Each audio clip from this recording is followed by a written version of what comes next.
राधे राधे गुरुजी। जी मेरी शादी को 3 साल हो गए। मेरा एक बेटा है।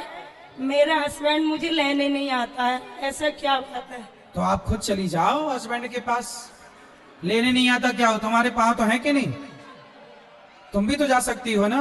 उम्मीद पति से है, वो आए लेने, आप भी तो जाओ। अच्छा ये बताओ, मायके आई थी तो अपने से आई थी कि पति ने भेजा था? हाँ भेजा, पापा जी लेके आए। आपके पिता लेके आए ना?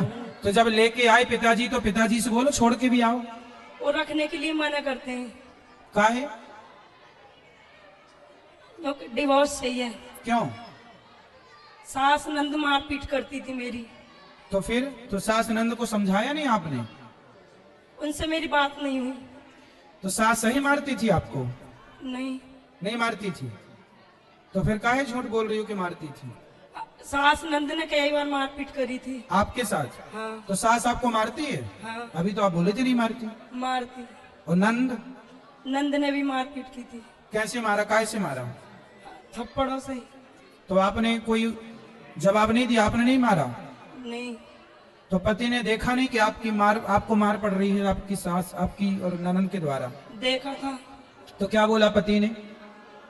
जब तो कुछ नहीं बोला, घर भेज दिया था। अच्छा, तो फिर तो गलत हो रहा है आपके साथ।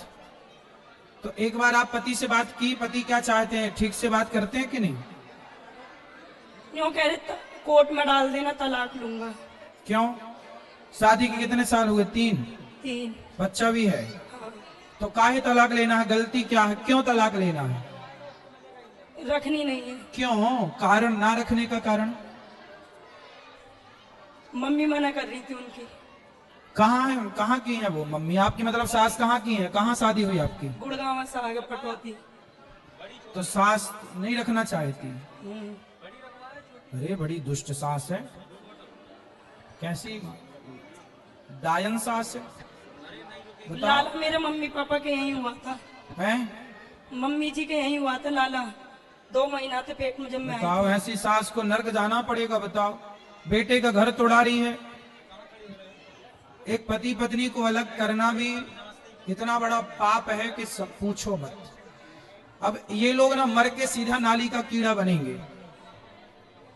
किसी पति पत्नी को कहते हैं ना, टूटे हुए को जोड़ो, जोड़े को तोड़ो मत।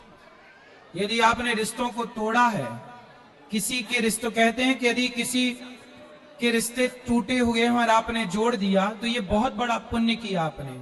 और किसी के जुड़े जुड़ाए रिश्तों को, भाई भाई के बीच में, पति पत्नी के बीच में आपने झगड़ा करा दिया, लड़ाई करा दी, तो ऐसे लोग, बड़ा ये पाप है। सास को कौन समझाए कि तुम घोर नरक जाने की अधिकारी बन रही हो, नाली का कीड़ा बनोगी? बताओ, एक लड़की की जिंदगी खराब कर रही है सास, अपने लड़के को भड़का भड़का करके। क्या चल रहा है संसार में समझ नहीं आ रहा है। आप ना तलाक वलाक ना देना, ठीक है? ठीक है। आपका मन है तलाक देने का? ना। नहीं है? आप अपने पति से बात करना, मेरे पास लेके आना वृंदावन, या यहाँ ले आओ तो ले आओ, यहाँ बुलाओ, कल आ जाए कक्षा में प्रश्नोत्तरी में बात कराना। ला सकती हो? ना। नहीं आने की। एक काम करो, आपके पति ना बुला रहे हैं तो आप जाओ और अपनी ससुराल में ही रहो। पति के पास रहो, सास के पास रहो और आप वहीं रहो। बोल देना कि हम यहीं रहेंगे। हम कोई, अच्छा शादी आपकी भाग भाग के हुई थी कि सबके समाज के साथ में, अरेंज मैरिज? समाज के साथ अच्छे से हुई थी, विधि विधान से? हाँ, तो बोल देना कि हम तो विधि विधान से आई हैं आपके यहाँ, धर्म पत्नी है, वहीं रहो। अब मायके मत रहो, ससुराल जाओ, वहीं रहो। उनकी छाती में मूंग धरो, सास की छाती में मूंग धरना। दुष्ट सास है तुम्हारी। और ननद की छाती में भी धरना, बोले आ गई मैं यहीं रहूंगी अब तेरी छाती में। और अपने पति को अपने कंट्रोल पे रखो, पति से प्रेम से रहना, पति से पंगा ना लेना, बस। ठीक है। अब बताओ, सास ऐसा करेगी तो जब ये बहू जब अपने पे आएगी और जब सास बहुत बूढ़ी होगी तो ये मारेगी कि नहीं सास को? क्या सासें चिल्लाती हैं बहू बहुत मारती है, तुम तो पिटने लायक काम ही कर रही हो। अपने टाइम पे उसको सता रही हो, बहू को बेचे से पिटवा रही। बहुत सारी सासें ऐसा